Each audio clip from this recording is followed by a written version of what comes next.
Yes, करें शुरू। चलो, so next topic is geometry.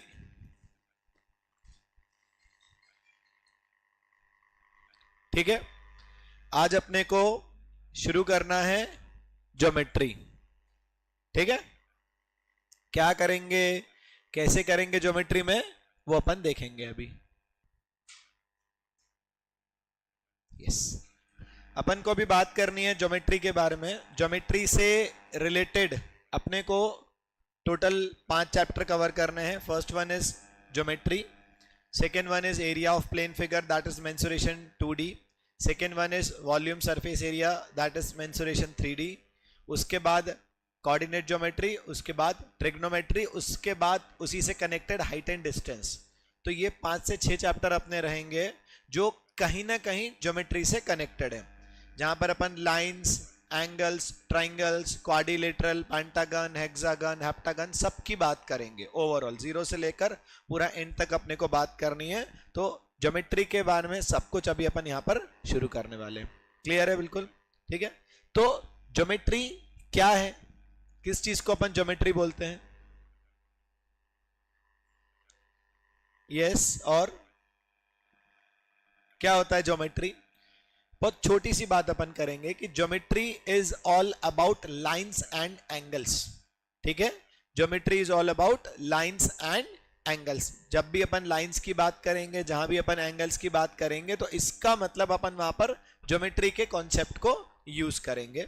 तो सबसे पहले अगर अपन बात करें तो अपन यहां पर क्या करने वाले हैं,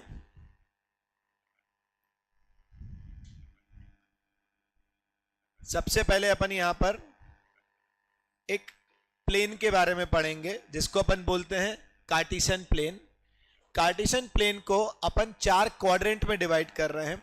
this is quadrant number 1, this is quadrant number 2, this is quadrant number 3 and this is quadrant number 4।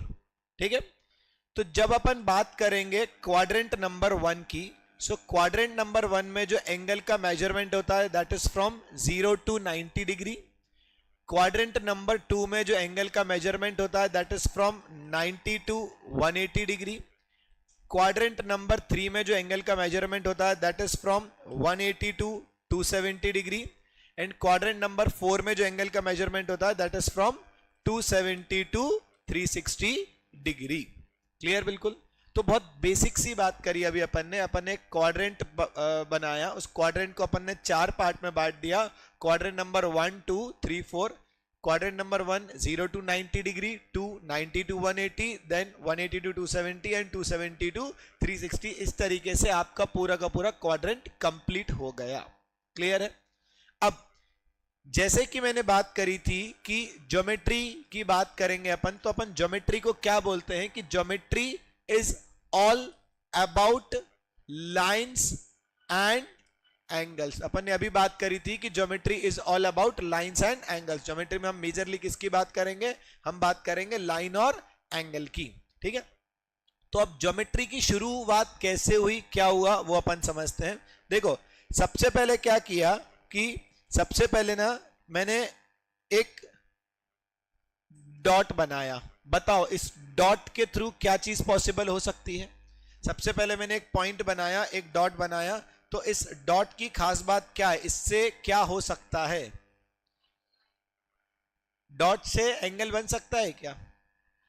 या डॉट से क्या हो सकता है? नंबर ऑफ लाइन पास हो सकती है, कितनी भी, infinite line. 1 line, 2 line, 3 line, 4 line, जितनी चाहे लाइन बनानी हो उतनी चाहे लाइन अपन एक डॉट के थ्रू पास कर सकते हैं। बस यही खास बात होती है एक डॉट में। क्लियर है?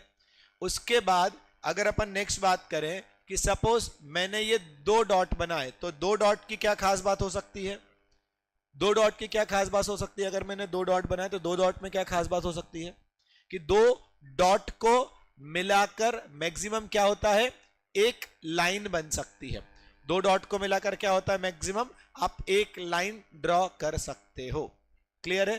तो एक डॉट की अपन ने जब बात करी तो उससे क्या हो सकता है कि number of line can be pass from 1 point और 1 डॉट 2 पॉइंट की बात करी तो उस पर क्या होता है कि उस 2 पॉइंट को अगर अपन जोड़ देंगे तो उसके through we can make a single line. ठीक है, तो अभी अपन को यहां पर ये शुरू करना है कि जैसे अपन ने ज्योमेट्री की बात करी थी कि geometry is all about lines and angle, तो सबसे पहले अपन पढ़ेंगे लाइन के बारे में, फिर अपन पढ़ेंगे एंगल के बारे में। अब जब मैं लाइन के बारे में बात कर रहा हूं तो लाइन बनी कैसे, जब 2 डॉट को मिलाया तो क्या बन गई, एक लाइन बन गई। अब एक लाइन पर की क्या खास बात होती है, जब मैंने बात करी कि सपोज लाइन की बात करी तो एक लाइन की क्या खास बात होती है, कुछ नहीं। एक लाइन सिर्फ लाइन का काम करती है, मैक्सिमम ये हो सकता है कि उस लाइन पर एक एंगल बन सकता है दैट इज ऑफ 180 डिग्री। ठीक है, एक लाइन पर एक एंगल बन सकता है दैट इज ऑफ 180 डिग्री, इसके अलावा कुछ भी नहीं है। बात क्लियर है ना। पर जब अपन बात करते हैं 2 लाइन के बारे में, जब अपन बात करते हैं कि जब अपन ने 2 लाइन ड्रॉ करी, तो फिर अब मैं यहां पर नेक्स्ट लिखूंगा कि टाइप्स ऑफ लाइंस। यहां पर मैं क्या लिखूंगा, types of lines. Types of line में अपन बात करेंगे कि जब अपन 2 या 2 से ज्यादा लाइन की बात करें, क्योंकि एक लाइन में तो कोई खास बात अपने को दिखी नहीं, एक लाइन में तो we can just angle of 180 degree, right, हम एक 180 डिग्री का एंगल बना सकते हैं। पर जब अपन 2 लाइन की बात करते हैं कि अपन को जब 2 लाइन ड्रॉ करना पड़े तो 2 लाइन में क्या क्या पॉसिबिलिटी होती है, तो वो 2 लाइन क्या क्या होती है, किस टाइप की होती है, तो जिसमें पहली लाइन क्या होगी, आप बोल सकते हो कि first line will be parallel line and second line will be intersecting line. पहली लाइन क्या हो गई आपकी, पैरेलल लाइन, और दूसरी लाइन क्या हो गई आपकी, इंटरसेक्टिंग लाइन, है ना। अब पैरेलल लाइन की बात करें तो पैरेलल लाइन क्या होता है, पैरेलल लाइन मतलब ऐसी 2 लाइन जो कभी भी किसी को भी एक दूसरे को कट नहीं करेगी। पैरेलल लाइन मतलब क्या, ऐसी 2 लाइन जो कभी भी कहीं पर किसी भी पॉइंट पर एक दूसरे को कट नहीं कर सकती, उनको अपन क्या बोलते हैं, पैरेलल लाइन। और दूसरी क्या होती है, इंटरसेक्टिंग लाइन, मतलब ऐसी 2 लाइन जो कहीं ना कहीं किसी ना किसी पॉइंट पर एक दूसरे को कट करेगी, उनको अपन क्या बोलेंगे, इंटरसेक्टिंग लाइन। ठीक है, तो ये जो पहली टाइप की लाइन है इसको अपन क्या बोलेंगे, इसको अपन बोलेंगे पैरेलल लाइन। ठीक है, और जो दूसरी टाइप की लाइन है इसको अपन क्या बोलेंगे, इसको अपन बोलेंगे इंटरसेक्टिंग लाइन। ये लाइन एक दूसरे को किसी न किसी पॉइंट पर कट कर रही है, इसलिए इसको बोलेंगे इंटरसेक्टिंग लाइन। और पैरेलल लाइन मतलब ऐसी 2 या 2 से ज्यादा लाइन जो कभी भी एक दूसरे को कट नहीं करेगी। तो लाइंस तो क्लियर है कि we have 2 types of line, parallel and intersecting. Clear बिल्कुल, है ना। अब नेक्स्ट अपन बात करते हैं यहां पर टाइप्स ऑफ एंगल्स की। टाइप्स ऑफ एंगल्स की अपन बात करेंगे। एंगल कितने टाइप के होते हैं, तो एंगल क्या क्या टाइप के हो सकते हैं। पहला एंगल हो गया आपका एक्यूट एंगल, दूसरा हो गया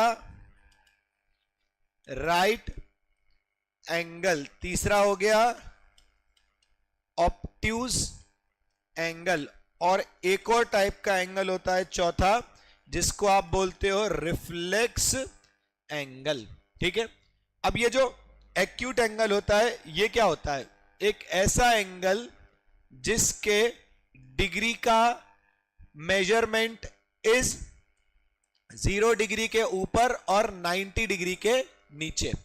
एक ऐसा एंगल का मेजरमेंट जो कि 0 डिग्री के ऊपर हो और 90 डिग्री के नीचे हो, तो उसको आप क्या बोलोगे, उसको आप बोलोगे एक्यूट एंगल। लेट्स से ये मैंने बोल दिया ये है 60 डिग्री का। ठीक है, दूसरा मैं बोलूं तो second one is right angle. Right angle का मतलब ये होता है कि एक ऐसा angle which is exactly of 90 degree, एक ऐसा एंगल जो एग्जैक्टली 90 डिग्री का है, उसको आप क्या बोलोगे, उसको आप बोलोगे राइट एंगल। ठीक है, तीसरा है ऑब्ट्यूज एंगल, एक ऐसा एंगल जिसका मेजरमेंट 90 डिग्री के ऊपर है पर 180 डिग्री के नीचे है। लेट्स से कि मैंने नाम दे दिया इसको, या मैंने इसका एंगल मेजरमेंट रख लिया 120 डिग्री, ठीक है। तो देखो 90 के ऊपर और 180 के नीचे है, तो उसको अपन क्या बोलेंगे, उसको अपन बोलेंगे ऑब्ट्यूज एंगल। और रिफ्लेक्स एंगल अब क्या होता है, तो reflex angle is basically it's opposite of any angle जो कि अभी अपन ने ऊपर पढ़े हैं, उसका ऑपोजिट। इसका मेजरमेंट क्या होता है, इसका मेजरमेंट ये होता है कि it is above 180 degree and below 360 degree. 180 degree के ऊपर होता है और 360 डिग्री के नीचे होता है। क्लियर है? 180 डिग्री का एंगल स्ट्रेट लाइन पर बनता है, 360 डिग्री का एंगल जो बनता है वो एक कंप्लीट एंगल होता है। और अब अगर अपन बात कर रहे हैं रिफ्लेक्स एंगल की एक मिनट बस, है ना, एक मिनट बस, एक मिनट बस, कंप्लीट कर दूं थोड़ा सा मैं, बस, है ना। अब बस एक मिनट दे दो मेरे को, है ना। अपन जब रिफ्लेक्स एंगल की बात कर रहे हैं तो रिफ्लेक्स एंगल क्या है, basically it is opposite of any angle. तो ऑपोजिट ऑफ एनी एंगल का मतलब होता है कि एक्यूट राइट या ऑब्ट्यूज का ऑपोजिट, जो कि क्या रहेगा 180 डिग्री के ऊपर और 360 डिग्री के नीचे। तो suppose if I am saying कि दिस इज 60 डिग्री जो कि एक्यूट एंगल है, तो इसका अपोजिट मतलब क्या बचा, 300 डिग्री का एंगल। अब ये क्या हो गया, दिस इज रिफ्लेक्स एंगल, ठीक है। ये है 90 डिग्री, तो बचा क्या 270 degree, so this is reflex angle. ये है 120 डिग्री, तो बचा क्या 240 degree, so this is reflex angle. So reflex angle is basically opposite of any angle, acute right या obtuse का opposite, which is always greater than 180 degree and below 360 degree. Clear बिल्कुल? आ गई बात समझ में? तो types of lines and types of angles अपने को clear हो गए, है ना। अब एक मिनट रुक जाओ।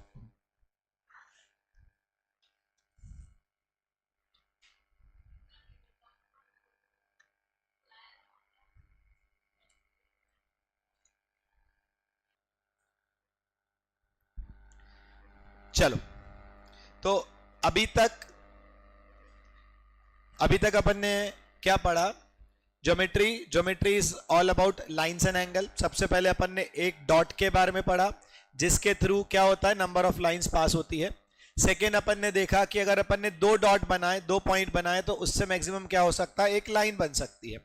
फिर ये अपना काम खत्म हुआ, फिर अपन ने देखा कि एक लाइन के बाद वी ड्रॉ टू लाइंस। तो जब अपन दो लाइन की बात करेंगे तो दो लाइन में क्या कैटेगरी हो सकती है, first one will be parallel line and second one will be intersecting line. Parallel line मतलब क्या, ऐसी दो लाइन जो कभी भी किसी भी पॉइंट पर जाकर एक दूसरे को कट नहीं करेगी। एंड इंटरसेक्टिंग लाइंस मतलब ऐसी दो लाइन जो कहीं ना कहीं किसी न किसी पॉइंट पर जाकर एक दूसरे को कट करेगी। फिर अपन ने देखा यहां पर एंगल्स के बारे में कि एंगल्स कितने टाइप के होते हैं, तो एंगल्स चार टाइप के होते हैं, acute angle, right angle, obtuse angle and reflex angle. Acute angle is one which is above 0 degree and below 90 degree. Right angle exact 90 degree का, ऑब्ट्यूज एंगल 90 के ऊपर 180 के नीचे, और रिफ्लेक्स एंगल 180 के ऊपर 360 के नीचे। 180 मतलब एक ऐसा एंगल जो एक लाइन पर बनता है, तो उस एंगल को बोलते हैं 180 डिग्री का एंगल। और एक कंप्लीट एंगल जो होता है वो होता है 360 डिग्री का। सो this is all about angles. अब अपने को क्या करना है, अब अपन को लाइन और एंगल को मिला देना है। मतलब मैंने क्या करा कि मैंने यहां पर पैरेलल लाइन बना दी दो, और मैंने यहां पर एक बना दी इंटरसेक्टिंग लाइन। मैंने बना दी पैरेलल लाइन और मैंने उस लाइन को काट भी दिया, तो मैंने क्या बना दिया, इंटरसेक्टिंग लाइन। जब मैंने ऐसा किया तो क्या हुआ यहां पर कि अलग अलग टाइप के एंगल बन गए, जिनको मैं नाम दे देता हूं। Suppose this is angle number 1 2 3 4, this is 5 6 7 8। Clear है? लाइन बनाई दो, ये दो से ज्यादा भी बना सकते थे, और एक इंटरसेक्टिंग लाइन बना दी। इस इंटरसेक्टिंग लाइन को ही अपन बोलते हैं ट्रांसवर्सल। इस इंटरसेक्टिंग लाइन को ही क्या बोला जाता है, ट्रांसवर्सल। मतलब दो पैरेलल लाइन के बाद एक लाइन जो क्रॉस में जा रही है, उसको बोलते हैं अपन ट्रांसवर्सल। अब जब भी ऐसा कुछ होता है तो अलग अलग कुछ प्रॉपर्टीज निकल कर आती हैं। तो वो क्या प्रॉपर्टीज निकल कर आती हैं वो अभी अपने को समझना है।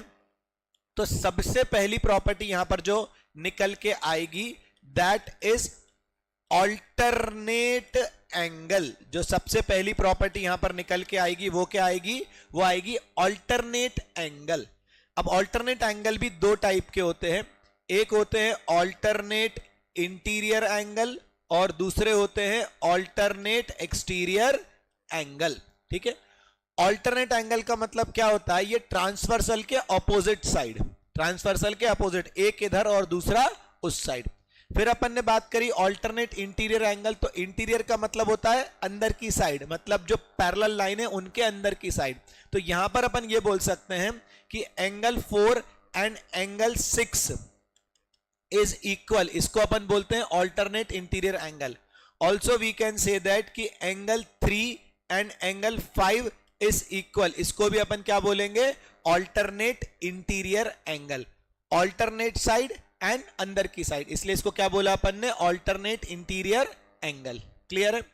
Next one is alternate exterior angle, मतलब वी कैन से दैट कि angle 1 equals to angle 7, angle 2 is equals to angle 8, तो इनको अपन क्या बोलेंगे, ऑल्टरनेट एक्सटीरियर एंगल। बात समझ में आई अच्छी तरीके से, इसमें कोई डाउट किसी को यहां तक हो तो बता दो। ऑल्टरनेट एंगल क्लियर है। ये बात ध्यान रखनी है कि ये चीज तभी पॉसिबल है जब when there is a parallel line and there is transversal। Parallel line अगर ये नहीं है तो कोई काम का नहीं है, ये प्रॉपर्टी नहीं लगेगी। एक लाइन सीधी जा रही है, एक लाइन टेढ़ी जा रही है, मतलब अगर पैरेलल लाइन नहीं है तो ये प्रॉपर्टी नहीं लगेगी। There should be parallel line, 2 3 5 10 100 कितनी भी पैरेलल लाइन हो सकती है, हर केस में पॉसिबल है, but line should be parallel. अगर लाइन पैरेलल नहीं है मतलब क्या होगी, इंटरसेक्टिंग होगी, तो उसमें ये प्रॉपर्टी नहीं लगेगी। बात समझ में आ गई अच्छी तरीके से। चलो अब दूसरी चीज क्या होती है फिर यहां पर, दूसरा होता है यहां पर corresponding angle. Corresponding angle, corresponding angle किसको बोलते हैं अपन, व्हाट आर करस्पॉन्डिंग एंगल्स, कौन कौन से एंगल को करस्पॉन्डिंग एंगल बोलेंगे, 2 4 नहीं, वो तो वर्टिकली अपोजिट हो गए, 2 5 भी नहीं होंगे, 2 and 6 correct. Corresponding angles are angle 2 equal to angle 6, angle 1 equals to angle 5, angle 4 equals to angle 8 and angle 3 equals to angle 7। इनको अपन बोलेंगे करस्पॉन्डिंग एंगल। करस्पॉन्डिंग एंगल क्या, पैरेलल लाइन के ऊपर के एंगल और पैरेलल लाइन के नीचे के एंगल, और ट्रांसवर्सल के हमेशा क्या होते हैं, सेम साइड वाले होते हैं, तो ये भी इक्वल होते हैं। अगेन वही कंडीशन फुलफिल होनी चाहिए, इक्वल कब होंगे, when there is a parallel line and there is a transversal, तभी ये वाली प्रॉपर्टी पॉसिबल है। ठीक है, तीसरी प्रॉपर्टी है यहां पर जो अपने को समझना है, तीसरी प्रॉपर्टी है angle on same side of transversal is 180 degree. Angle on same side of transversal is 180 degree. ये और स्पेसिफिक लिखें तो यहां लिख लो आप कि sum of angles on same side of transversal is 180 degree, और 180 डिग्री को ही यहां पर बोला जाता है सप्लीमेंट्री। 90 डिग्री के सम को बोला जाता है कॉम्प्लीमेंट्री, 180 डिग्री के सम को बोला जाता है सप्लीमेंट्री। जब दो एंगल को अपन जोड़ रहे हैं, suppose 2 angles are A and B, और अगर उनका सम 90 आता है तो इस टर्म को बोला जाता है कॉम्प्लीमेंट्री, है ना। और अगर दो एंगल को अपन जोड़ रहे हैं और अगर उसका सम होता है 180 डिग्री तो उसको बोला जाता है सप्लीमेंट्री। बात समझ में आई। ये दो वर्ड आपको बार बार देखने को मिलेंगे, कॉम्प्लीमेंट्री एंड सप्लीमेंट्री। ठीक है, तो ये आपको ध्यान रखना है इन दोनों वर्ड्स को और अपने को करना है इनको। क्लियर बिल्कुल। यहां पर क्या बात करी अपन ने, sum of angles on same side of transversal is 180 degree. अब ये प्रॉपर्टी क्या होती है, यहां पर भी दो टाइप से चलता है। एक इंटीरियर और दूसरा एक्सटीरियर।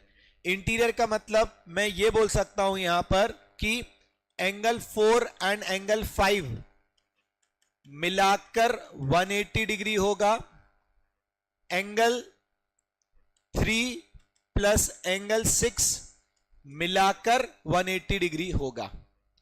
इंटीरियर है angle on same side of transversal, इधर लेफ्ट और राइट। तो 3 और 5 मिलाकर, सॉरी 4 और 5 मिलाकर 180 हो गया, 3 और 6 मिलाकर 180 हो गया। सिमिलरली अगर एक्सटीरियर की बात करें तो एंगल 1 प्लस एंगल 8 मिलाकर 180 डिग्री हो गया, एंगल 2 प्लस एंगल 7 मिलाकर 180 डिग्री हो गया। क्लियर है? इसमें कोई दिक्कत किसी को नहीं। हमने लाइंस पढ़ी, हमने एंगल्स पढ़े, types of lines, types of angles पढ़ी है। लाइंस और एंगल को जब अपन ने मिला दिया तो उससे कुछ प्रॉपर्टी निकल के आई। पहली प्रॉपर्टी ऑल्टरनेट एंगल, ये समझ लिया क्या होता है। सेकेंड प्रॉपर्टी करस्पॉन्डिंग एंगल, ये भी समझ लिया क्या होता है। Third property sum of angles on same side of transversal is supplementary, that is 180 degree, वो भी समझ लिया क्या होता है। इतना क्लियर अपने को पक्का। चौथी प्रॉपर्टी और होती है basically which is not related to this parallel line and intersecting line. वहां जरूरी नहीं है कि ये पैरेलल लाइन हो, वहां सिर्फ इतनी सी बात होती है कि दो लाइन बस एक दूसरे को अगर क्रॉस कर रही हो तो वहां पर जो एंगल बनता है उसको आप बोलते हो वर्टिकली ऑपोजिट एंगल। बस वहां पर दो लाइन एक दूसरे को क्रॉस करना चाहिए। So we can say that कि a इक्वल्स टू b और वी कैन से दैट कि x इक्वल्स टू y। इनको बोला जाता है vertically opposite angle. Vertically opposite angle के लिए कोई कंपलसरी नहीं है कि वहां पर आपका पैरेलल लाइन का होना जरूरी है। वहां इंटरसेक्टिंग लाइन है, काम चल जाएगा। मतलब दो लाइन बस एक दूसरे को क्रॉस कर रही है, काम चल जाएगा। मतलब यहां पर भी पॉसिबल है। आई कैन से दैट कि 1 equals to 3, 2 equals to 4, 5 equal to 7, 6 equals to 8, क्योंकि देखो लाइन क्रॉस कर रही है तो opposite angles are equal. Clear बिल्कुल है ना। So this is all about lines and angles. ये क्या है? सब कुछ लाइन और एंगल के बारे में है। हमने लाइन पढ़ी, हमने एंगल पढ़ा और उनका कॉम्बिनेशन पढ़ लिया, है ना। फिर हमने एक एडिशनल चीज यहां पर यह भी पढ़ ली कि दो एंगल को जोड़ने पर 90 डिग्री होता है तो उसको बोला जाता है कॉम्प्लीमेंट्री, और दो एंगल को जोड़ने पर जब 180 डिग्री होता है तो उसको बोला जाता है सप्लीमेंट्री। अब व्हाट यू हैव टू, और उसमें आपको शुरू के 17 क्वेश्चंस करने हैं। मटेरियल निकालो, किताब निकालो, और उसमें आपको शुरू के 17 क्वेश्चंस करने हैं। शुरू के जो 17 क्वेश्चन है that is totally related to जो अभी अपन ने पढ़ा है। सब पॉसिबल है आपके लिए करना, ठीक है। आप लोग को मैं दे रहा हूं मटेरियल, ठीक है। तो शुरू के 17 क्वेश्चन है जो अभी आपको करने हैं। सबसे पहले 17 क्वेश्चंस कंप्लीट करो, जो भी डाउट्स आएंगे वो अपन डिस्कस करेंगे।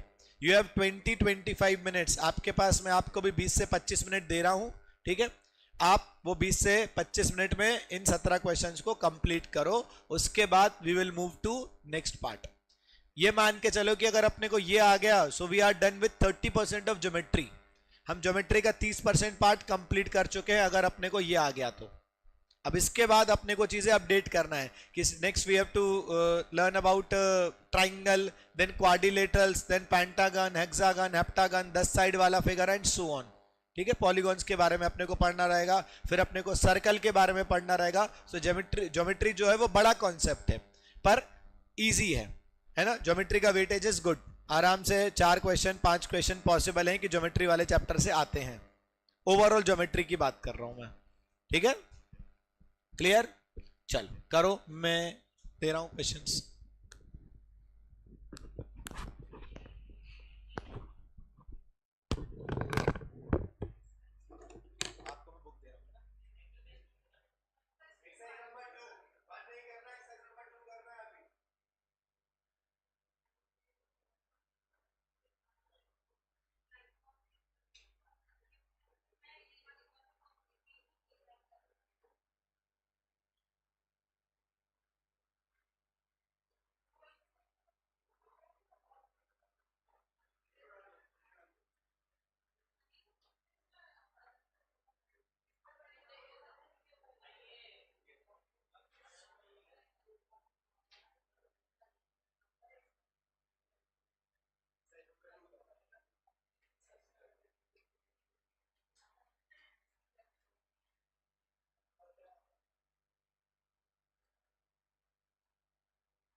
को कुछ भी डाउट हो इस चैप्टर से रिलेटेड कि मैं कराऊं इसके क्वेश्चंस, करा दूं?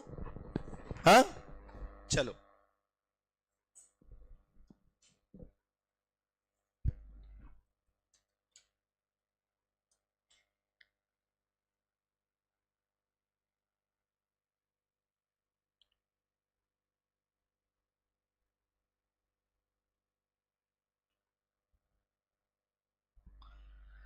चलो कर देते हैं शुरू अपन।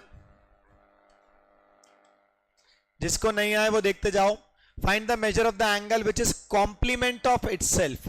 कॉम्प्लीमेंट का मतलब क्या होता है अपन ने मालूम है कि दो एंगल को जोड़कर अगर सम 90 आता है तो उसको बोलते हैं complement.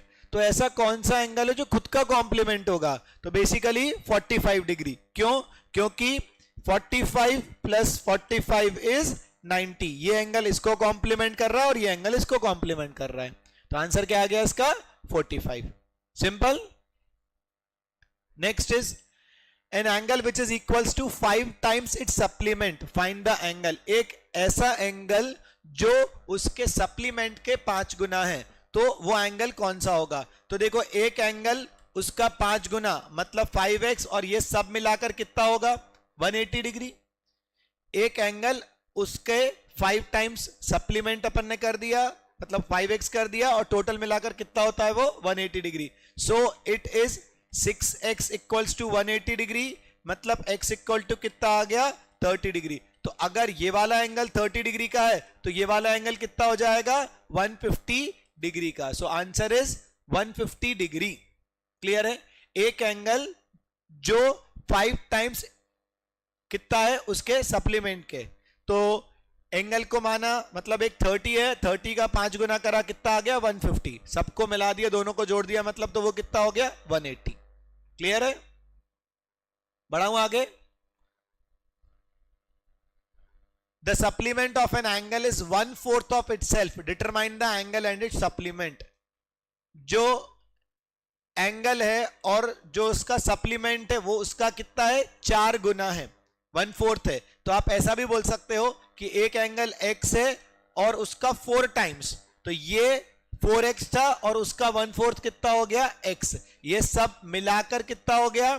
180 degree. So again 5x equals to 180 degree मतलब x इक्वल टू आ गया 36 डिग्री। अगर x 36 डिग्री है तो 5x मतलब 5 इंटू 36 दैट इज 144। तो आंसर इसका आ गया ये। ठीक, सिंपल है, इसमें कोई दिक्कत नहीं है। यहां तक तो सबको समझ में आ गया। मैं स्पीड से इसलिए चल रहा हूं ताकि समझ में आ रहा है। अगर किसी को लगे कि स्पीड स्लो करना है तो बता देना, मैं स्पीड स्लो कर दूंगा। ठीक है। Next question. Two complementary angle differ by 18 degree. Find the angle. दो कॉम्प्लीमेंट्री एंगल हैं और उनके बीच का डिफरेंस कितना है? उनके बीच का डिफरेंस है 18 डिग्री। तो मान के चलो कि एक एंगल मैंने मान लिया x, एक एंगल मैंने मान लिया y, उनके बीच का डिफरेंस कितना है? 18 डिग्री है ना। और एक अपने को मालूम ही है कि एक एंगल x एक एंगल y और उनको जोड़ देंगे तो वो कितना होता है? 90। अगर अपन किसकी बात कर रहे हैं? कॉम्प्लीमेंट की बात कर रहे हैं, इसीलिए है ना। डिफरेंस कितना है? 18 और दो कॉम्प्लीमेंट्री एंगल का सम कितना होता है? 90। तो बस कुछ नहीं करना, इसको एलिमिनेट कर दो, माइनस वाई से प्लस वाई कैंसल, तो ये कितना हो गया? 2x इज इक्वल्स टू कितना हो गया? 108 डिग्री मतलब x इक्वल टू कितना आ जाएगा? 54 डिग्री। तो एक एंगल कितना आ गया इसका? 54 डिग्री का। अगर एक 54 है तो दूसरा कितना आ जाएगा? 36 डिग्री का। ये आंसर है इसका।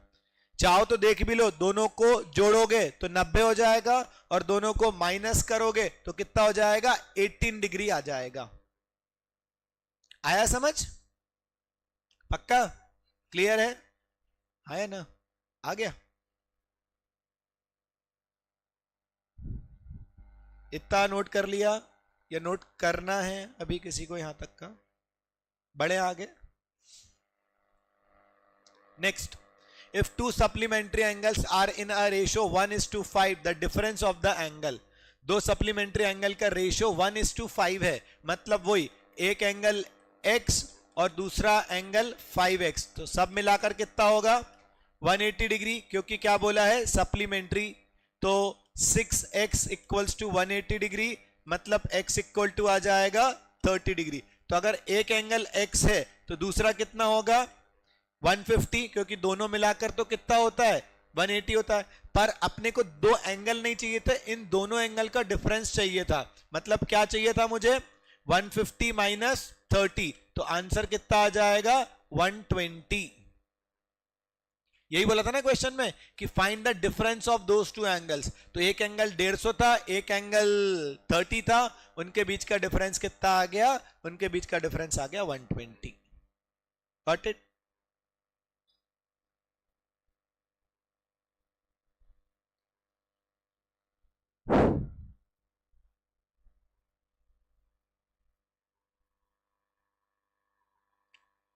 हो गया नोट ये? Next, in a given figure find the value of y, x दे के रखा है 20 डिग्री। ये देखो, ये x दे के रखा है 20 डिग्री, मतलब 2x, मतलब ये कितना हो जाएगा 40 डिग्री, है ना। अब अगर ये 40 है तो ये कितना हो जाएगा 140 डिग्री। क्यों? क्योंकि एक लाइन पर जो एंगल बनता है वो कितना बनता है 180 डिग्री का। तो ये 40 था तो बचा कितना हुआ 140। अब वो 140 किसके बराबर है? वो है 5y प्लस 10 इक्वल्स टू 140 है। सो 5y इक्वल्स टू कितना हो जाएगा 130, 10 उधर जाके माइनस कर दिया। सो y की value will be 130 divided by 5। तो y की वैल्यू क्या आ जाएगी, कितना डिग्री आएगी y की वैल्यू 26 डिग्री। ये आंसर है। इजी बिल्कुल। देखो ये अपन क्यों पढ़ रहे हैं, ऑल्दो ऐसे क्वेश्चंस डायरेक्टली भी आ जाएंगे। हम मॉडरेट लेवल की बात करेंगे तो मॉडरेट लेवल में ऐसे क्वेश्चंस आ जाएंगे, और हाई लेवल में ये कॉन्सेप्ट अपने को यूज में आना ही आना है। ये कॉन्सेप्ट आपको यूज में आएगा ही आएगा, बिना इसके कुछ नहीं कर सकते, है ना। तो मोस्टली ये मान के चलो कि जो अपने मॉडरेट लेवल के पेपर है उसमें तो अपने को इतना ही पढ़ना है, पर हाई लेवल के पेपर में अपने को इससे और एडिशनल भी पढ़ना रहेगा। क्लियर? बिल्कुल। बढ़े आगे। 7th, in a given figure in a previous question y equal to 30, तो x की वैल्यू निकालना है।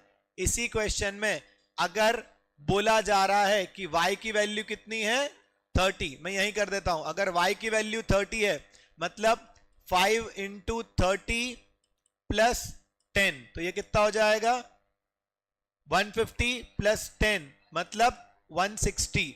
तो ये वाला एंगल उस केस में कितना हो जाएगा 160। तो ये कितना बचेगा, ये बचेगा 20, बस, है ना। तो आपको क्या चाहिए था, आपको चाहिए था x की वैल्यू, तो आंसर आ जाएगा इसका 10, क्योंकि वो जो 20 एंगल आया था वो किसके बराबर था 2x के बराबर था।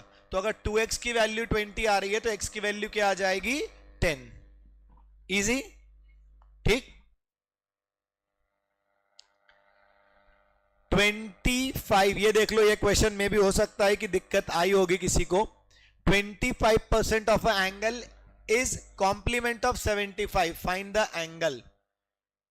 एंगल का 25% जो है वो 75 का कॉम्प्लीमेंट है। अब ये बताओ कि जो 75 का कॉम्प्लीमेंट है वो कितना होगा 15 होगा ना।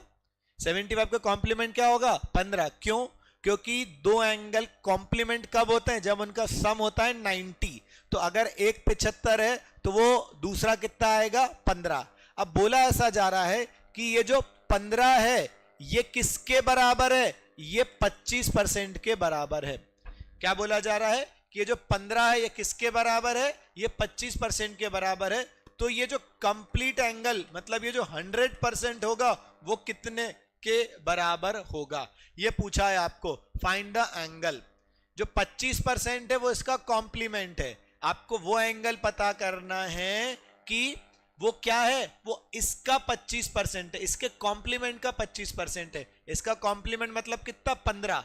तो जो 15 है वो कितने डिग्री कितने परसेंट का काम कर रहा है कंप्लीट एंगल में से 25% का। तो 100% एंगल कितने डिग्री का होगा। तो 100% एंगल के लिए क्या कर सकते हो आप, cross multiply. So it will be 15 into 100 divided by 25। तो आंसर आ जाएगा 60 डिग्री।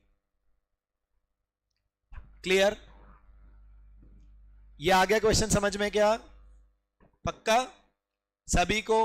अगर कोई को ऐसा लग रहा है कि समझ में नहीं आया, स्पीड तेज चल रही है, कुछ भी दिक्कत आ रही है, तो please ask.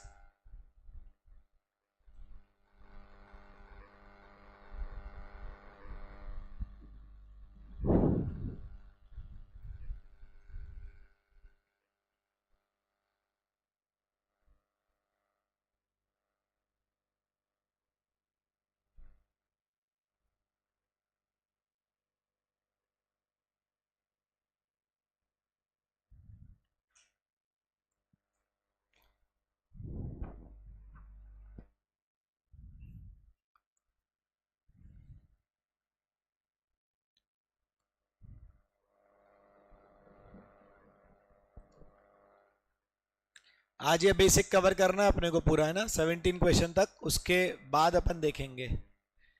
Next question, in a given figure find BOC।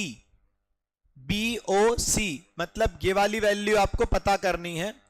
And if ए देके रखा है आपको 32 डिग्री का, देखो ए मतलब ये देके रखा है आपको 32 डिग्री का। अब अगर ये 32 है तो ये कितना आ जाएगा?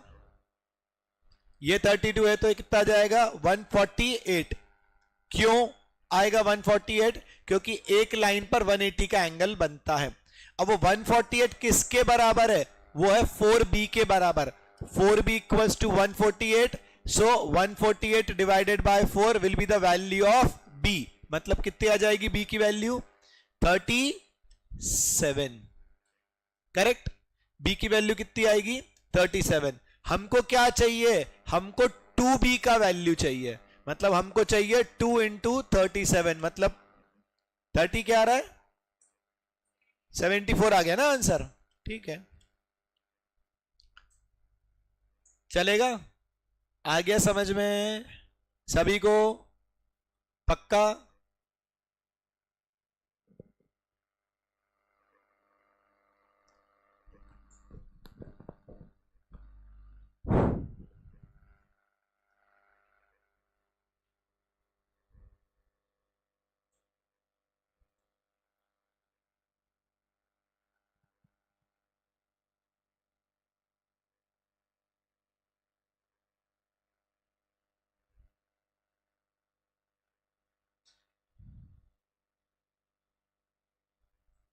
बढ़े आगे?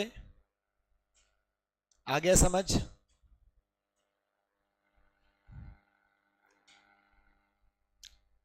नेक्स्ट देखें।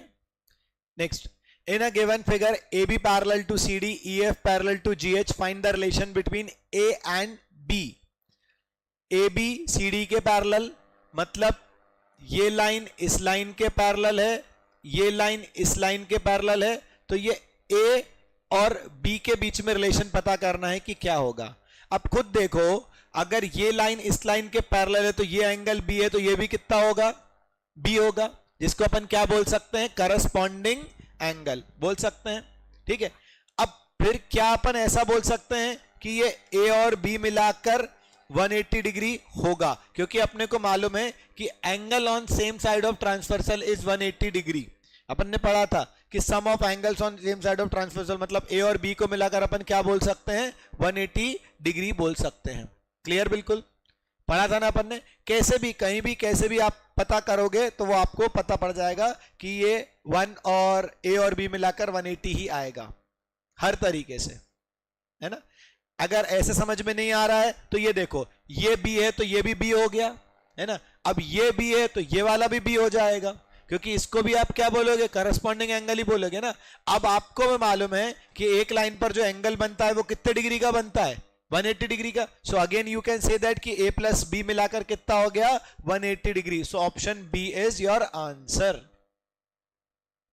Got it? आ गई बात समझ में अच्छी तरीके से?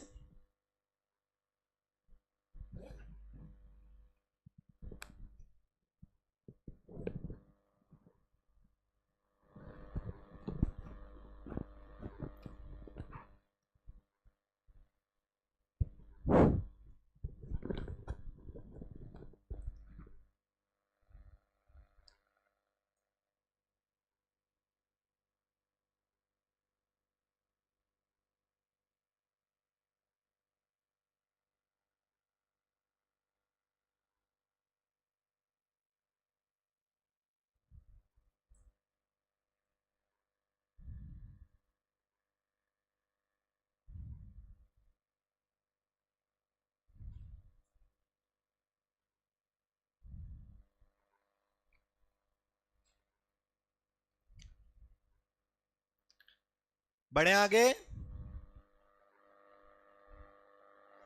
क्वेश्चन नंबर 11 देखें।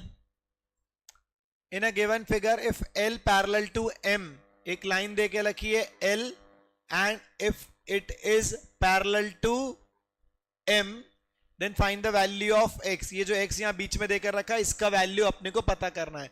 कुछ नहीं करना है, ये A से लेकर O तक आपको देकर रखा है, इसको थोड़ा सा और नीचे कर देते हैं, लाइन पर टच कर देते हैं, तो जिसके कारण क्या होगा कि ये 100 है तो ये भी कितना हो जाएगा 100।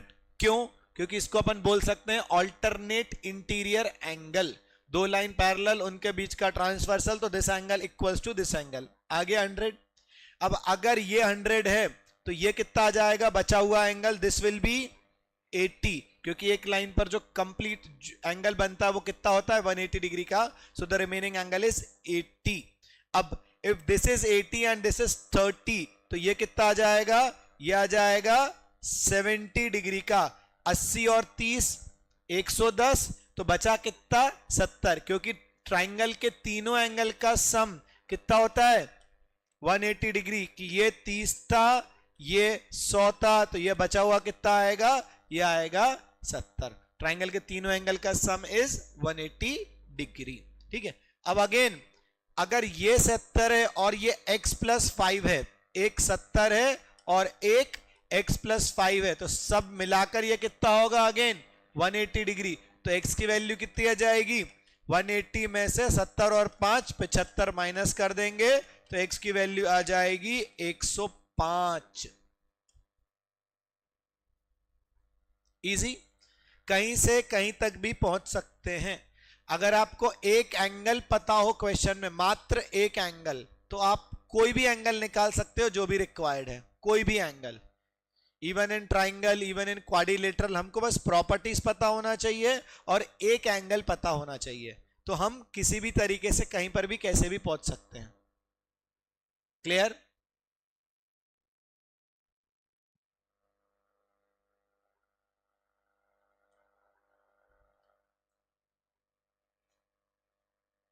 हो गया?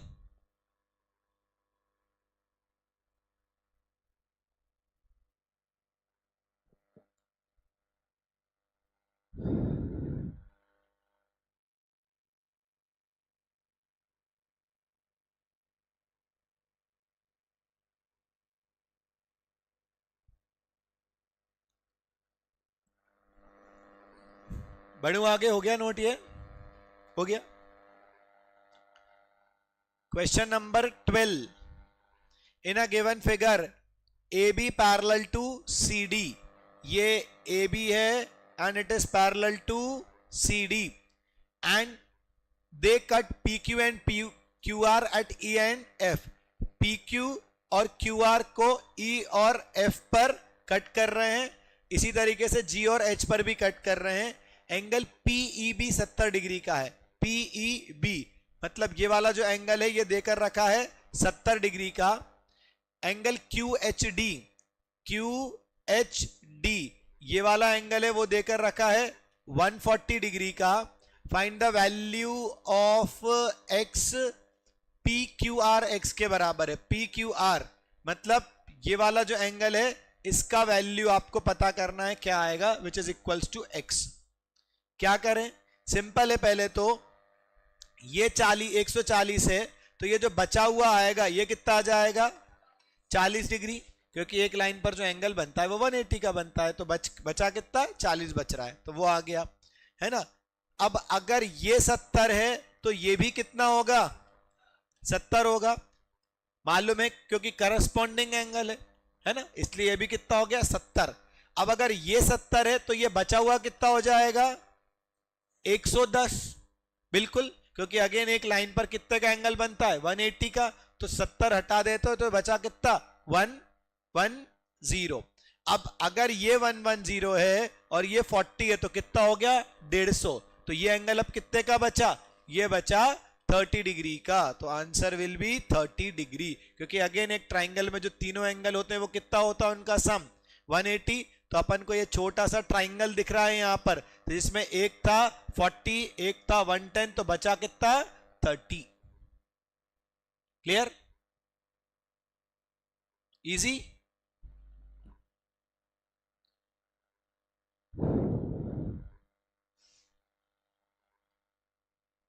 सेवनटीन के बाद नहीं कराऊंगा, 17 के बाद नहीं कराऊंगा, 17 तक बस आज, बाकी का अपन देखेंगे अब कल। इसके बाद नहीं, अभी इसको कंटिन्यू करो ना तुम लोग, लॉक कंप्लीट करोगे पहले अब तुम लोग, उसके बाद लॉक के डाउट्स पर्सनली बताऊंगा वहां पर, ठीक है? जिन जिन ने लॉक के क्वेश्चंस करे उनको पर्सनली डाउट्स बता दूंगा मैं वहां पर, ठीक है? हो गया ये? हो गया? In a given figure A B perpendicular to C D, जो ए बी है वो सी डी पर परपेंडिकुलर है, ये जो ए बी है ये सी डी पर परपेंडिकुलर है, A P parallel to C D, ठीक है? A B P, sorry C B P, C B P मतलब ये पूरा का पूरा यहां तक का एंगल ये देके रखा है 142 डिग्री का। Find A B P, A B P मतलब एक तो ये एंगल पता करना है और दूसरा A P B, A P B मतलब ये एंगल पता करना है, ये दो एंगल पता करना है अपने को, ठीक है?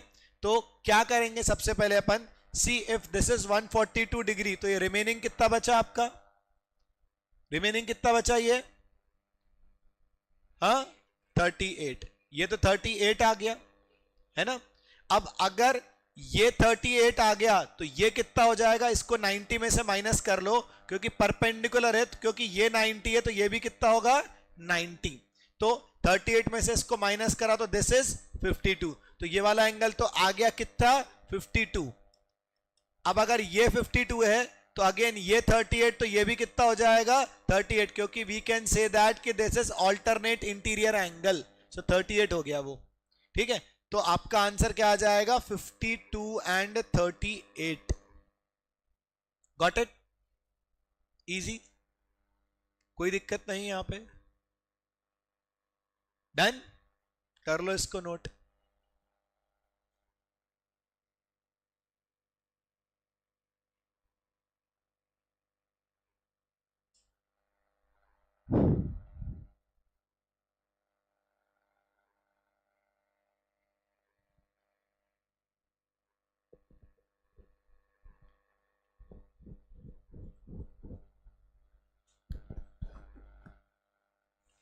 डन? ओके चल, हो गया आपका अर्श, हटा दो इसको। ये दो क्वेश्चन, दो तीन क्वेश्चन जो बचे इनको और अपन देख लेते हैं स्पीड से। कुछ नहीं, यहां पर x और y की वैल्यू चाहिए और जो भी सिचुएशन देके रखी है उसके अकॉर्डिंग, ठीक है? सी इफ दिस इज 60 40, तो ये कितना हो जाएगा 60 एंड 40 100, तो ये हो जाएगा 80, ठीक है? देन 80 प्लस 30 110, तो x की वैल्यू कितनी आ जाएगी 70, ये तो क्लियर ही है ना? तो वैसे तो आंसर यही आ गया आपका कि 70-30 आंसर होगा, बट फिर भी अपन निकाल लेते हैं कि y की वैल्यू क्या आएगी, कैसे निकालेंगे। सी इफ ये दोनों क्या लाइनें आपकी दिख रही हैं, ये दोनों लाइन्स आर पैरेलल लाइन, तो अगर ये 60 है तो ये वाला एंगल भी कितना होगा 60 होगा, जिसमें से अपने को मालूम है कि 30 तो है ही, तो अब ये बचा हुआ y की वैल्यू भी कितनी हो जाएगी, this will be 30। Got it? Easy, कर पाओगे? और क्या बचा एक बार लेवल में देख लेता हूं, ओरली बता देता हूं इसको भी, है ना? BAC 34 है, BCE 162 है, DBC निकालना है, DBC ये वाला एंगल आपको निकालना है, आसान सा है। अगर ये 62 है तो ये बचा हुआ कितना आएगा, 180 में से 162 माइनस करेंगे तो कितना हो जाएगा ये 18 एंड 34 कितना हो गया 18 and 34 is 54, अगर सॉरी 52, तो अगर ये दोनों का सम मिलाकर 52 है तो ये थर्ड एंगल कितना आ जाएगा, कितना आ जाएगा 128, तो ये हो गया 128। अब अगेन अगर ये 128 है तो ये कितना हो जाएगा फिर से 52। वैसे यहां पर एक्सटीरियर एंगल प्रॉपर्टी भी लगती जिससे अपन डायरेक्टली निकाल सकते थे, पर वो मैं कल बताऊंगा आपको, तो इसलिए अभी अपन ने थर्ड साइड ऑफ एंगल के बाद ही इसको निकाला है। हो जाएगा ना, ये चलेगा, हटा दूं इसको। क्या चाहिए यहां पर, C D E, C D E ये वाला एंगल चाहिए, बड़ा आसान सा, ये तो कोई दिक्कत ही नहीं है। 72 74, तो ये थर्ड एंगल निकल के आएगा, क्या रहेगा, कितना हो गया ये थर्ड एंगल, हाँ कितना 34 निकल के आएगा ये, ऐसा। अगर ये 34 है तो ये भी कितना है 34 है, 34 प्लस 112 और उसको 180 में से माइनस कर दो, कितना आ जाएगा आंसर, अगेन 34 ही आंसर आएगा, आ गया इजी, वर्टिकली ऑपोजिट एंगल लग गया, वो आंसर आ गया। आखिरी क्वेश्चन, 4x 3x 3x मतलब अल्टीमेटली कितना हो गया 10x, है ना। तीनों एंगल का सम कितना होगा 180 डिग्री, तो x की वैल्यू कितनी आ जाएगी 18, यही होगा। अगर अब x की वैल्यू 18 आ गई तो 3 इंटू 18 मतलब ये एंगल कितने का हो गया 54 का, ये वाला भी 54 का और ये वाला 72 का, ठीक है। तो आपको चाहिए थी y की वैल्यू, मतलब आपको ये वाला एंगल चाहिए। अब ये वाला एंगल किसके बराबर होगा, इस एंगल के बराबर होगा ना, क्योंकि ये करस्पॉन्डिंग एंगल बन रहा है, ये angle and this angles are corresponding angle, तो आंसर विल बी 72। डन, आ गई बात समझ में अच्छी तरीके से, कोई भी डाउट है यहां तक। अपन ने जो आज कॉन्सेप्ट पढ़ा, like 30% of geometry we have covered, जिससे रिलेटेड अपन ने आज 17 क्वेश्चन सॉल्व करे, सो आई गेस उसमें किसी को कोई भी डाउट नहीं है अभी तक, तो ठीक है। इन नेक्स्ट क्लास अपन फिर इसके आगे की चीज पढ़ेंगे अब। डन।